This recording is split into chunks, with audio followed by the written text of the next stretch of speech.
Hello and welcome to another episode of the series in which we are trying to comprehensively cover environmental science from the civil services examinations point of view. In this video, our topic would be species richness and diversity. Now, what is species richness? Species richness talks about the number of different species present in the community. It means that it would be considerate about the different species which are present in the community.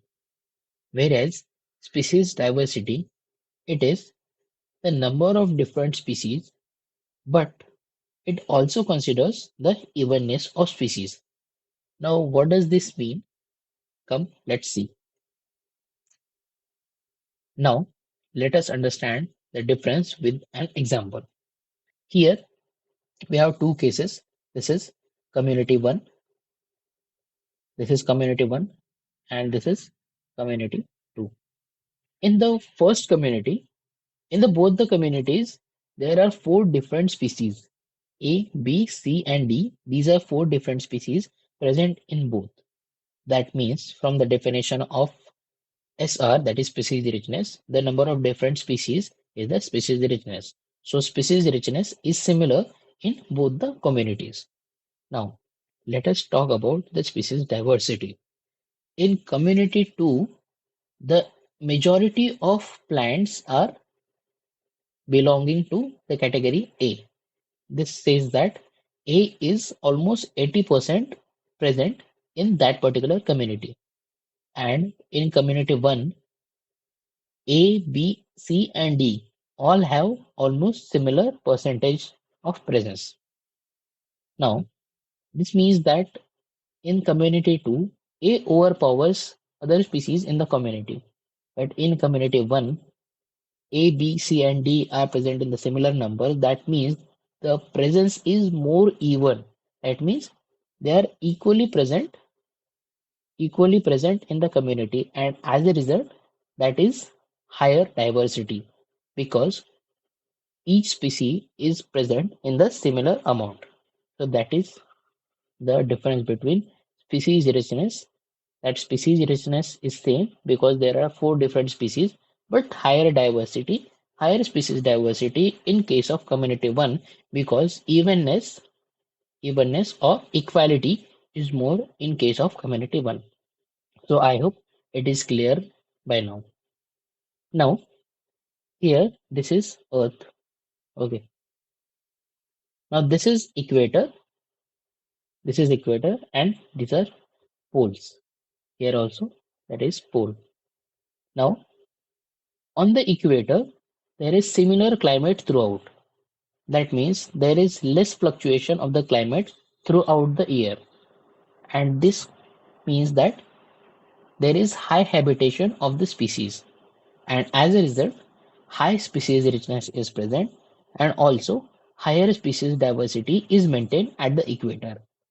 Now, opposite to this, at the poles, there is extreme climate. Okay, at the poles, there is extreme climate, either extreme winters or extreme summers. And also, as a result of that, because of extreme climates, very few species are able to withstand that kind of fluctuation in the climate. And as a result, the habitation is low, and as a result, the species richness is also low, and also species diversity is low. All right, moving on, we have something like alpha, beta, and gamma diversity. Okay, now what is the meaning of alpha, beta, and gamma diversity? Let us see. Now, this is community 1, this is community 2, this is community 3. Okay. Now in community, we have the species diversity. The different species are A, B, and C. So within the community, the species diversity is said to be the alpha diversity. Here the value is 3. That is A, B, and C. These are three different diverse species, and that is alpha diversity, which talks about the diversity in a particular community. Now, let us talk about the difference between C1 and C2.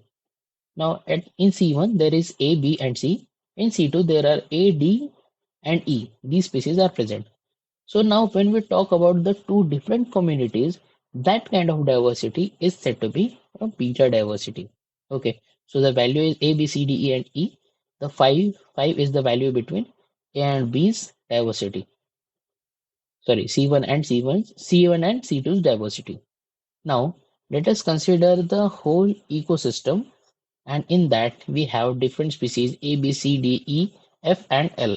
So the value when we consider the diversity in a particular ecosystem, that diversity is said to be gamma diversity.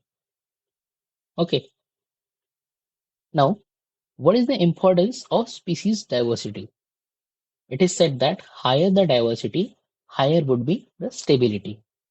Now, how does this happen? Let us see with an example. This is community 1 and this is community 2. This has more portion of A and this has almost even. Now consider there is a disease which impacts A, but B and C are resistant to it. Okay, B and C are resistant to it, but it impacts A. So let us see in community 1 there are more A's, so these will get destroyed, these will eventually cease to exist. Okay, and only B and C, very less portion of B and C is present. That means only few species, few species are left back. Whereas in the community 2, even if A cease to exist, there is enough number of B and C, so which will ensure that the ecosystem carries on. And as a result, it the ecosystem with the higher diversity, this has higher diversity, see, because A, B, and C are present in equal numbers, but here A overpowers. That means this has higher diversity, and whenever the disease take place, this would be ensuring that the ecosystem carries on to exist. So as a result, we see that higher the diversity, higher is the stability. So these were the different concepts we talked about in this video. And if you have any doubt regarding to this, you can comment below. I will be happy to help. And if you like the video, please hit the thumbs up and subscribe for more further lectures. I will see you in the next one. Thank you.